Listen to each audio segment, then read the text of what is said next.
Hello, my name is Juan Bedolla. This is an extension of my Catholic radio station, Guadalupe Radio, the first Spanish Catholic radio station in the state of Michigan. Joining me is Deacon Harold Burke-Sivers. He's known as the Dynamic Deacon. He's an internationally renowned Catholic speaker, author, and preacher. Deacon Harold, it's a pleasure to have you join me. How's it going? Yeah, it's great to be here with you. It's going very well, thank you. Appreciate it. Good, good. How's your quarantine? It's going all right. When it first happened, it happened so abruptly.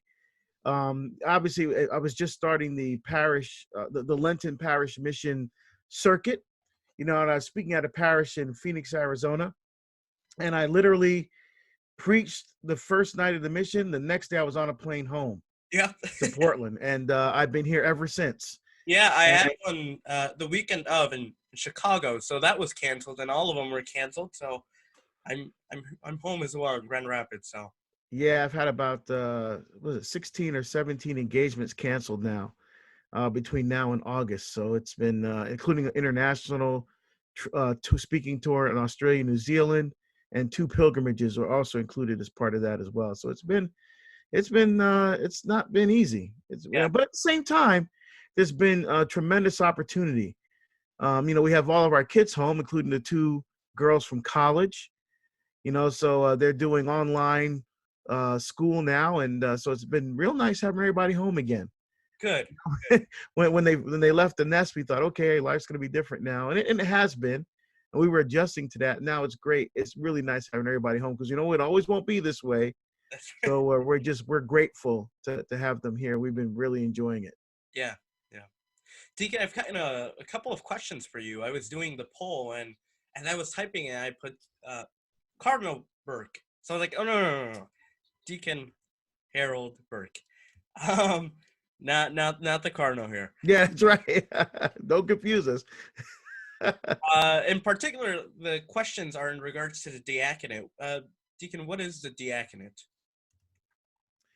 So the diaconate, the word diaconate comes from the word diakonia in Greek, which means servant.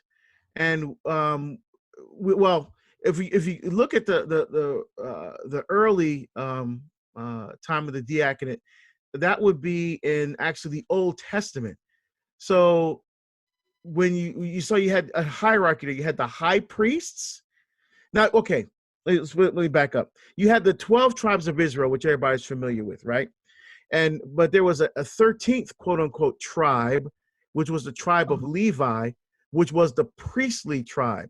And that tribe was to provide priestly ministry and sacrifices and all that stuff for the other tribes. So within the priestly tribe of Levi, there was a hierarchy.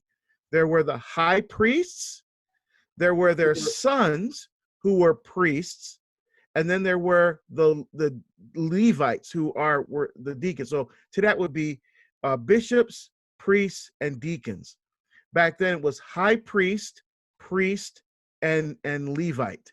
So there's not to be confused. The Levites served as the deacons within the tribe of Levi, which was the priestly class. That makes sense, right?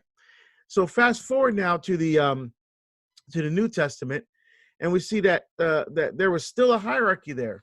There were the high priests, or the bishops, the apostles, and they clearly referred to it, as St. Paul does in his letters, to presbyters, and presbyteroi in Greek, which means priests. And then there were, of course, the deacons, and we see that in Acts of the Apostles, chapter 6, with the institution of the diaconate, laying on of hands of those first 7 deacons in the church. So deacons have always been in the church since the beginning. Now, what happened was deacons were a permanent order in the church, and then right around the 12th century, it transitioned from a permanent order into a transitional order. So the diaconate never dropped out, but it came from a permanent order to a transitional order, meaning that in order to be a priest, you had to be ordained a deacon first and then the priest. And then actually the idea of restoring the diaconate as a permanent order was actually raised at the Council of Trent that met from 1545 to 1563. but it was the seminary system for priests that took over, and that became kind of the driving force from that time forward. So again, this came up, the idea of the restoring the diaconate as a permanent order at the Second Vatican Council that met from 1962 to 65. And it was there that that Paul VI promulgated a document on June 18th, 1965, that restored the diaconate as a permanent order in the church. And so now we have, in a sense, two types of deacons: the deacons that are in seminaries that are transitioning, that are going to be eventually ordained as priests, and then you have men like myself who are permanent deacons in the church. And our job is to assist the bishop with his ministry of evangelization. So the bishop has two main jobs: to facilitate communion, to bring people together around the body of Christ, together around the sacramental life of the church, especially the sacrament of the Eucharist and reconciliation. So he has the priest to help him with that. But he also is supposed to evangelize, to share the good news, the life-changing news of the encounter with Jesus Christ. And so he has deacons to help him do that. So that's our job, to assist the bishop with his ministry of evangelization. Deacon, just as priests have faculties, and they get this whole letter saying you can do this, this, this, this. What are the faculties, or the functions rather, of a deacon? Yeah, great question. So so deacons as well, when you're ordained, you also get a letter listing what your faculties are, or in other words, what you're able to do and how you're able to function as a deacon in a particular, what's called a particular church, which is a diocese, an archdiocese, or in Eastern Rite, an eparchy. And that letter comes from the bishop upon your ordination. So just because you're ordained doesn't mean that you can exercise ministry. You have to have permission from the bishop in order to exercise any ministry in your diocese, archdiocese, or eparchy. And so for the deacon, those would be, for example, assisting at the altar at Mass. So you wouldn't use the term concelebration when a deacon is present. You would just say the deacon, he's serving as the deacon at Mass, or the deacon of the Mass. You wouldn't say he's concelebrating, because only priests can concelebrate with the Eucharist at the altar. We can also do baptisms, again, mostly outside of Mass. We can perform weddings, again, most particularly outside of Mass. We can do funeral services and gravesite services, again, outside of Mass, because most of the preaching that we do is outside of the holy sacrifice of the Mass. So at Mass, we represent the people at the altar. Of course, the priest represents the people. He stands in persona Christi, in the person of Jesus Christ, and the deacon at the altar represents the people. And so we exercise that ministry. So everything we do at the altar points toward our ministry actually outside of the altar. So our main charisms, what they call, well, they in English it's word, altar, and charity, but I don't like those. I like the Latin better. Docendi, sanctificandi, and regendi. So teaching, sanctifying, and leading. So the deacon is to teach, because his main job, one of his main jobs, is to assist the bishop with his ministry of evangelization. Sanctifying, the way he serves at the altar, again, representing the people of God.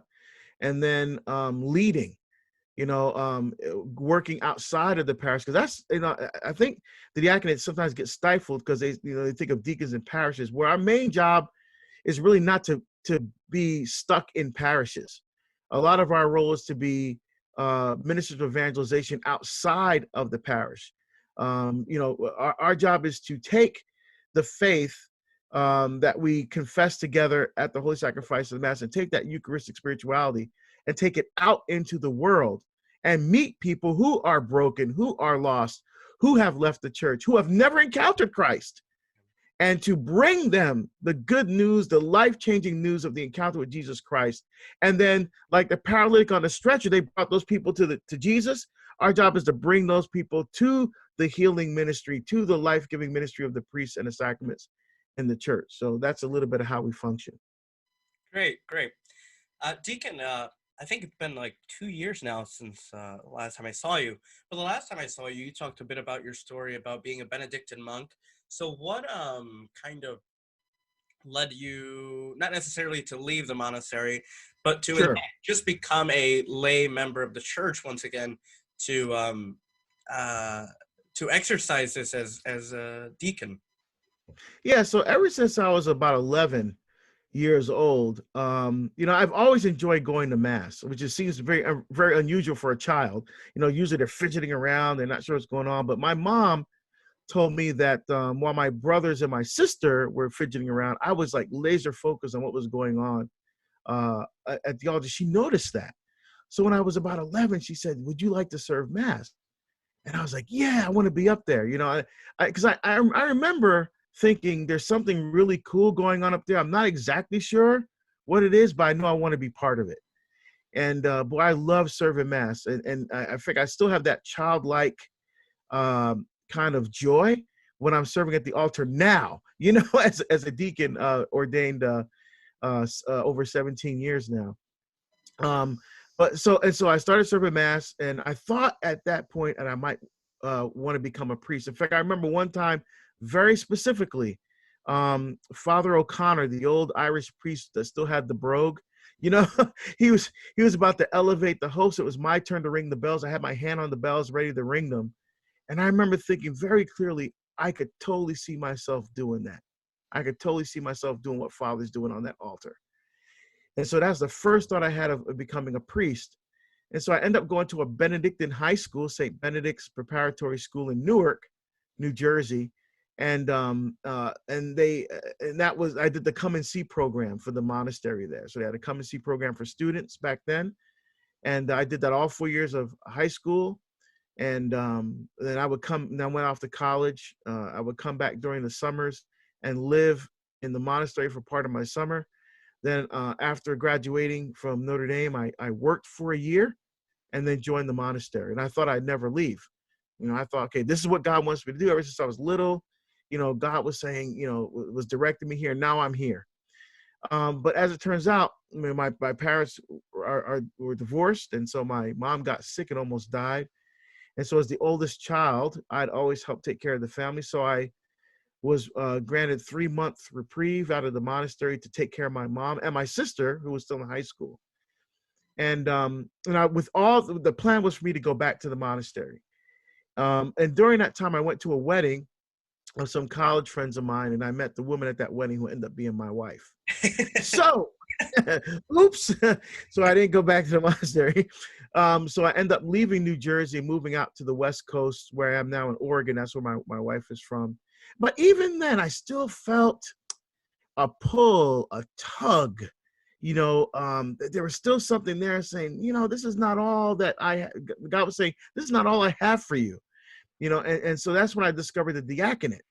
And so I was accepted into the program in 1996, but there was no class that year. So I had to wait till 1997 to start with the new class.